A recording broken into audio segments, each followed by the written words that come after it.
ये team India ने श्रीलंका को पहले टेस्ट मैच में एक करारी शिकस्त दे दी है। 165 रन से हराकर सीरीज में 1-0 की बढ़त ले ली है। 2 टेस्ट मैचों की ये सीरीज है, जिसमें से पहला टेस्ट मैच टीम इंडिया ने गॉल में जीत लिया है और 165 रन से जीता है। जहां पर भाई साहब सवाल उठ रहा था कि टीम इंडिया श्रीलंका में कैसे खेलेगी, नहीं खेल पाएगी। उनके लिए प्रभात जयसूर्या जैसे बॉलर थ्रेट हैं। टीम इंडिया जब अपने घर पर स्पिन अच्छा नहीं खेल पाती तो श्रीलंका में कैसे खेलेगी। हम सबके ये सवाल थे, हम बार बार ये सवाल खड़े कर रहे थे और बाकी जायज भी थे, लेकिन टीम इंडिया ने अपनी तैयारियों से सबको गलत साबित करते हुए इस मैच में एक बहुत बेहतरीन जीत दर्ज करी है।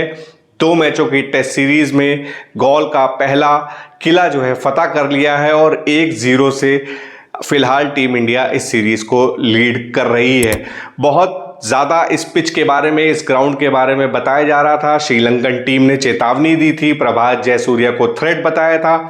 स्पिन फ्रेंडली ये मैदान है, ये पिच है, लेकिन टीम इंडिया ने जिस तरीके से यहाँ पर जीत दर्ज करी है, वो विदेश पे जाकर इस तरह से परफॉर्मेंस देना कोच गौतम गंभीर और शुभमन गिल के साथ साथ टीम इंडिया के लिए काफ़ी राहत बड़ी खबर होगी, क्योंकि हमने देखा था कि टीम इंडिया स्पिन के अगेंस्ट ही कोलकाता में यानी साउथ अफ्रीका के अगेंस्ट और न्यूजीलैंड के अगेंस्ट पूरी सीरीज में स्ट्रगल करती हुई नजर आई थी और इसीलिए न्यूजीलैंड और साउथ अफ्रीका दोनों टीम इंडिया का वाइट वॉश कर यहां से निकल गए थे। उसी के बाद बड़े सवाल उठ रहे थे कि टीम इंडिया कैसे खेलेगी श्रीलंका में जाके, वहां पर भी स्पिन फ्रेंडली विकेट मिलेगी, हमारे बल्लेबाजों को स्पिन खेलना नहीं आता है, इस तरह की बातें हो रही थी।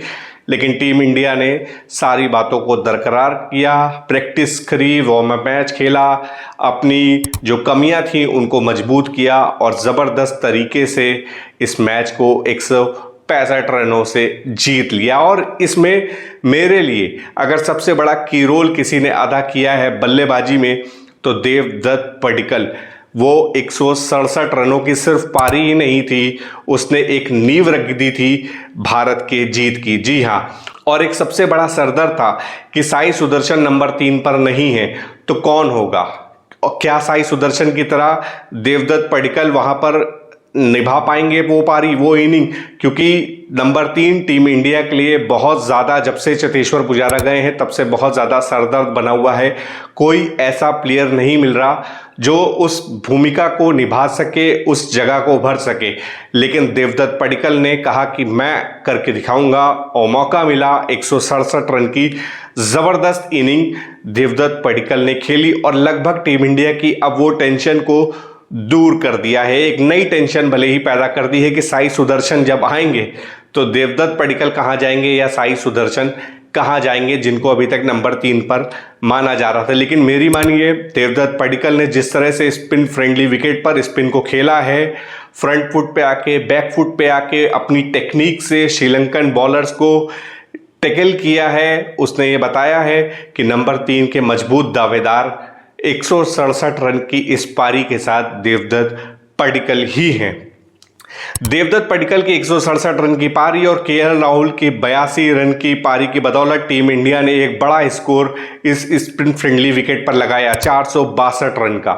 टीम इंडिया के 462 रन के जवाब में श्रीलंका पहली पारी में 284 रन पर ऑल आउट हो गया। टीम इंडिया को 178 रन की बढ़त मिली और सेकेंड इनिंग में टीम इंडिया के लिए वो मजबूत काम किया, वो की रोल अदा किया विकेट कीपर बल्लेबाज ऋषभ पंत ने। ऋषभ पंत को अपनी इन्हीं इनिंग्स के लिए टेस्ट क्रिकेट में जाना जाता है। बहुत सवाल उठे थे जिस तरह से वो पहली इनिंग में सेट होके आउट हुए थे, लेकिन हर कोई जानता है और ऋषभ पंत ने फिर एक बार बताया कि भैया मेरा गेम इसी तरीके का है। और जब रन बन जाते हैं तो वाहवाही होती है, जब रन नहीं बनते तो क्रिटिसिज्म होता है। अब जबकि उसी तरह आउट हुए थे ऋषभ पंत पहली इनिंग में, लेकिन उन्होंने सेकेंड इनिंग में भी उसी तरीके से खेला और ऋषभ पंत के उन्हीं 66 रन की बदौलत टीम इंडिया ने 372 रन का एक टारगेट श्रीलंका को दिया था। और जिस तरह से ऋषभ पंत ने अपनी उस इनिंग को बिल्ड किया था वो लाजवाब था। और जब उन्होंने 50 करी, छक्का मार के 50 करी, वो 6 जो गया उनके इस इनिंग में वो भी बड़ा लाजवाब था। उसने एक रिकॉर्ड भी बनाया ऋषभ पंत ने अपने टेस्ट करियर में वो छक्का लगाकर 100वां छक्का लगा दिया था। मतलब इतनी कम इनिंग्स में टेस्ट क्रिकेट में 100 छक्के लगाने वाले पहले बल्लेबाज इंडियन क्रिकेट टीम के विकेटकीपर ऋषभ पंत बन चुके हैं। वहीं आते हैं इंडियन बॉलिंग डिपार्टमेंट की तरफ, तो मानव सुथार एक ऐसी खोज टीम इंडिया के लिए मिले हैं कि आर अश्विन के बाद ये सवाल उठ रहा था कि उनकी जगह कौन ले पाएगा, क्योंकि अश्विन बल्लेबाजी भी करते थे, गेंदबाजी से भी इफेक्टिव थे। तो मानव सुथार ने फिलहाल वो टेंशन दूर कर दी है और बिल्कुल ओल्ड स्कूल बॉलिंग करते हैं मानव सुथार। जिस तरीके से उनकी परफॉर्मेंस आई है पूरे मैच में 10 विकेट, सेकेंड इनिंग में श्रीलंका के कप्तान जब डटे खड़े हुए थे तो मानव सुथार और रविंद्र जडेजा के इस कॉम्बिनेशन ने इसको तोड़ा और टीम इंडिया को जीत तक पहुंचाया। सेकेंड इनिंग में सबसे ज्यादा इफेक्टिव साबित होने वालों में से मानव सुथार, रविंद्र जडेजा के साथ साथ प्रसिद्ध कृष्णा भी रहे। अब बात करते हैं थोड़ी कुलदीप यादव की। कुलदीप यादव देखिए उतने इफेक्टिव साबित नहीं हो पाए। जिस तरीके से उनकी फॉर्म थी, लग नहीं रहा था कि मतलब उतने इफेक्टिव श्रीलंकन बैटर्स के सामने इस पिच पर स्पिन फ्रेंडली विकेट पे उतने इफेक्टिव कुलदीप साबित हो पा रहे थे। इसका कारण क्या माना जाए? कम मैचेस, मेरे हिसाब से कम मैचेस, क्योंकि देखिए आपको इतने ओडीआई फॉर्मेट में भी वो खेलते हुए अब नहीं दिखते हैं। T20 फॉर्मेट पे तो लगभग है ही नहीं, और टेस्ट में भी बहुत टाइम बाद मुझे लगता है फुल टेस्ट मैच में उनको इतना बड़ा चांस दिया या ओवर दिए गए। लेकिन उस हिसाब से यहाँ पर भी अगर हम मानव सुथार और जडेजा के कंपैरिजन में बात करें तो कुलदीप को जो है कम ही ओवर मिले। फिर भी तो कुलदीप का फॉर्म में नहीं होना, विकेट नहीं निकाल पाना, ये एक बड़ा कंसर्न है। वहीं कुछ सीनियर जर्नलिस्ट को भी मैं सुन रहा था, उनका मानना था कि सारांश जैन को टीम में होना चाहिए। तो क्या कुलदीप का, जो कि उनके मन मुताबिक और फैंस के मन मुताबिक परफॉर्मेंस नहीं आया है, विकेट उस तरह से नहीं ले पाए हैं, तो क्या अगले टेस्ट में सारांश जैन वो प्लेयर हो सकते हैं जो कुलदीप को रिप्लेस करेंगे? लेकिन मेरा मानना है कि फिर वही चीज़ रिपीट होगी कि कुलदीप को फिर जगह नहीं मिलेगी। अगर मान लीजिए आप रिप्लेस करते हैं, सारांश जैन को लेके आते हैं, एक ऑफ स्पिनर की बात है, अच्छा है, आनी चाहिए। मानव सुथार ने भी अच्छी बॉलिंग करी है, जडेजा ने भी अच्छी करी है, कुलदीप को उतने मौके आपको देने पड़ेंगे। सारांश जैन नो डाउट एक अच्छा ऑप्शन हो सकते हैं, लेकिन कुलदीप के साथ फिर वही होगा कि आपने एक मैच खिलाया, एक बाहर बैठा दिया, तो ऐसे में प्लेयर का मनोबल भी टूटता है और वो फॉर्म में भी वापसी नहीं कर पाता है। तो अब देखना होगा कि कुलदीप को सेकंड टेस्ट में मौका मिलता है या सारांश जैन आते हैं, जैसा कि सोशल मीडिया पे बातें चल रही हैं।